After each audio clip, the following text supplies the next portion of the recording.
Okay, let's dive right in.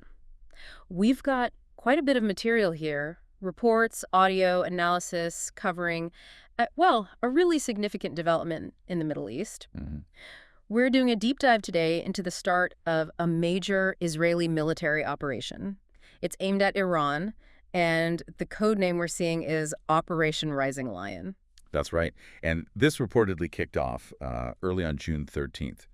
So our mission here is really to sift through these initial sources, cut through some of the noise, Yeah. and pull out the most crucial insights for you. What do the reports actually say happened? Why does Israel say they did this? And what was the immediate impact?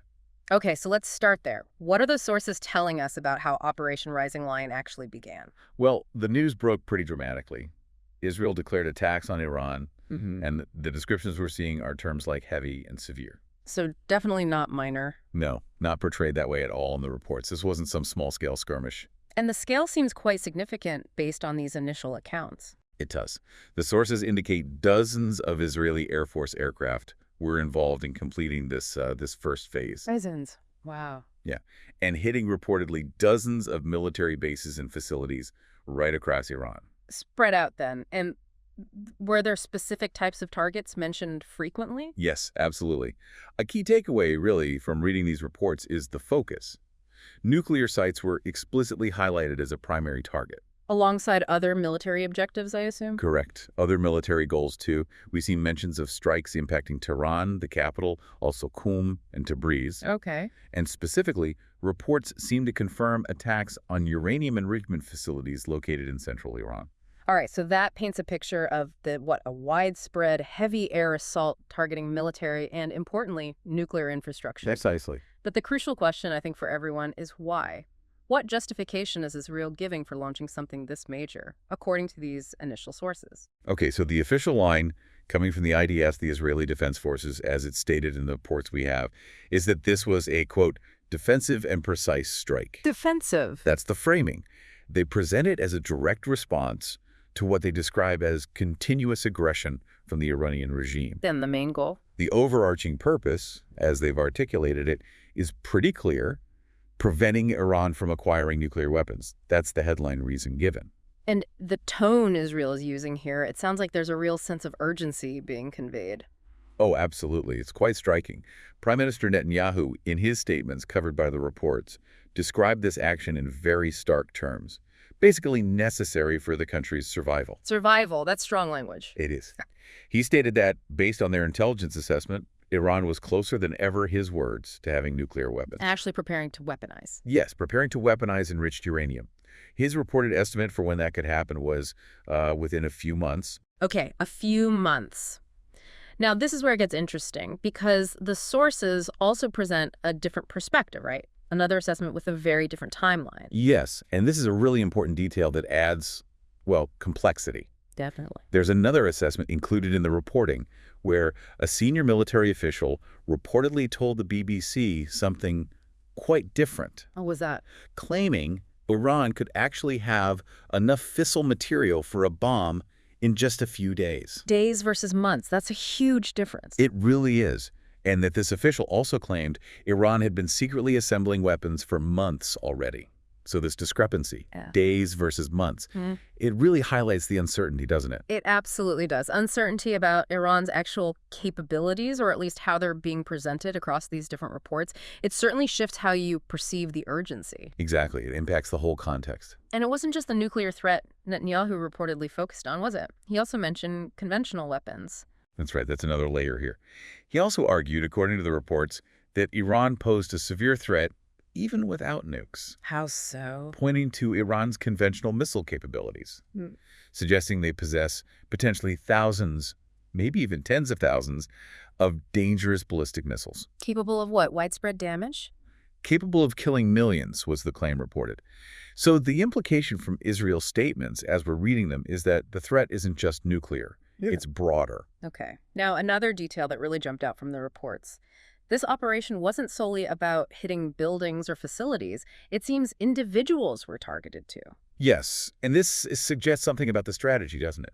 It's quite fascinating. Reports, particularly citing Israeli media like the Jerusalem Post, indicated a high likelihood that high-level figures in Iran's military and nuclear science programs were specific targets in this first wave. And the sources actually name some people. They do. Mohammad Bagheri, the Iranian army commander, initially, there were reports he might have been killed. But later reports contradicted that. Correct. Later reports coming out of Iranian media cited elsewhere showed him alive. So conflicting information there initially. But others were confirmed. Well, significantly, the Jerusalem Post report, which cited Iranian state media itself, stated that Hossein Salami, he's the commander of the IRGC, the Islamic Revolutionary Guard Corps. A very key figure. Hugely key, that he was killed. And this was described in that report as very big news and a direct result of this first phase of Rising Lion. Wow. Okay. Any other names mentioned? Yes, a couple more. Ferdoun Abbasi, he's the former head of Iran's Atomic Energy Organization, also reported killed. Right. And Ali Akbar Ahmadian, who is the Secretary of Iran's Supreme National Security Council, also reportedly killed in these strikes. So if you piece that together, targeting high-level commanders, a former nuclear chief, a top security official, what does that tell us about the strategy? Well, connecting those dots, the insight emerging from the sources seems to point towards a kind of two-pronged approach. Simultaneously going after both key leaders, trying to disrupt command and control, sometimes called cutting off the head, right, and hitting the critical infrastructure, like the nuclear sites and military bases we talked about, basically aiming to destroy the body or the physical capacity to act. So degrade their ability to respond or continue their programs from both the top down and the bottom up, essentially? That seems to be the logic suggested by the targeting described in the reports, yes. Yeah. Trying to achieve maximum impact on Iran's capabilities and decision-making all at once. An attempt at efficiency in reducing the perceived threat. Okay. Let's shift gears slightly. Beyond the actual military action, what about the immediate ripples? International reactions, market impacts. What did the sources say? They were significant and pretty immediate, according to the reports we've analyzed. Let's start with the U.S. stance. That's always critical in this region. What details emerged there? Well, the sources detail a few things. President Trump reportedly had hoped to avoid this kind of conflict. Didn't want it to happen now. Apparently preferred it didn't happen while some kind of negotiations were potentially ongoing. That's the context given in some reports. And there was that quote. Yes. That widely reported line where Trump allegedly told Netanyahu something like, if Israel attacks Iran, it's on you. Implying no U.S. involvement. Pretty clearly implying the U.S. would not get involved militarily. And consistent with that, U.S. Secretary of State Marco Rubio explicitly confirmed Washington was not involved in the attack. Okay. But interesting counterpoint, Netanyahu publicly thanked Trump. He did. Thanked him for his leadership, specifically regarding confronting Iran's nuclear program. So acknowledging past alignment, perhaps. And there was also that detail about U.S. personnel. Ah, yes. The reports also mentioned the U.S. starting to evacuate some personnel from certain parts of the Middle East. Because the situation was becoming dangerous. Exactly, due to the heightened risk.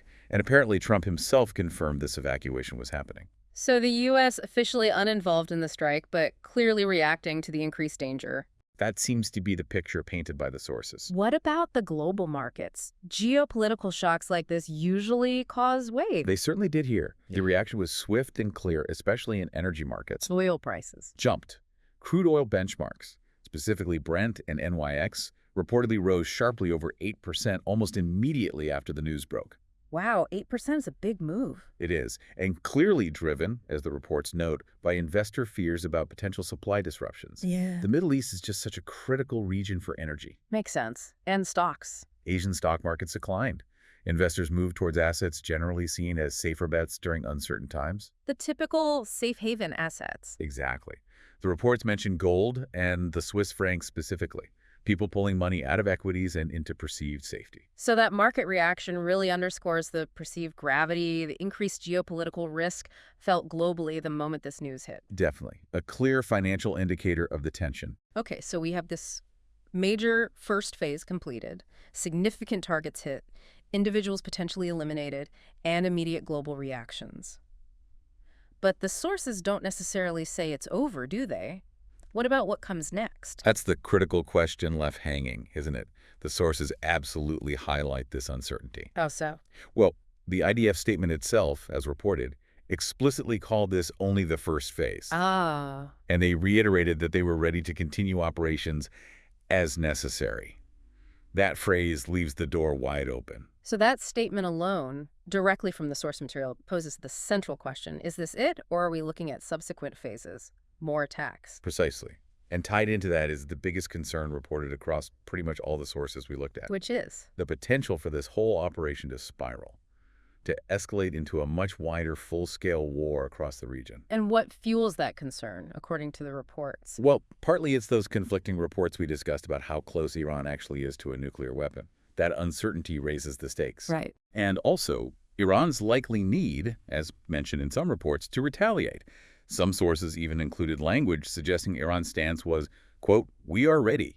Ready to strike back? That's the implication.